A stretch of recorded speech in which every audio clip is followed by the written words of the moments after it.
नमस्कार मित्रांनो, लग्नानंतर होईलच प्रेम या मालिकेच्या 21 जानेवारीच्या भागात आपल्याला पाहायला मिळणार आहे. आता काव्याचा जो बोका असतो ना, तो वसुआत्या आणि रम्या या दोघींनी आणलेला असतो. तर आता वसुआत्या आणि रम्या या दोघी मिळून आता त्याचे केस कापत असतात आणि नेमकं त्याच वेळी आता रूममध्ये पार्थ येतो आणि पार्थ त्या दोघींना हे सगळं करताना बघतो. तर आता त्या दोघी खूप घाबरतात आणि काहीतरी आता स्वतःला चांगलं सिद्ध करण्यासाठी रम्या म्हणते, ती काव्या बोक्याला बोलून तुला त्रास देत होती म्हणून आम्ही असं करत होतो. तर आता पार्थला थोडासा राग येतो आणि तो म्हणतो, मी तुला सांगायला आलो होतो का की मला त्रास होतोय म्हणून? मला आवडतो हा त्रास.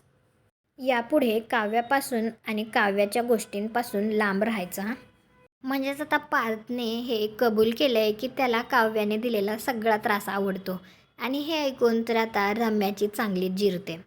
तुम्हाला हा भाग कसा वाटला ते कॉमेंट करून नक्की सांगा. व्हिडिओला लाईक करा, आपल्या मराठी मालिका चॅनलला सबस्क्राईब करा. भेटू पुढील भागात.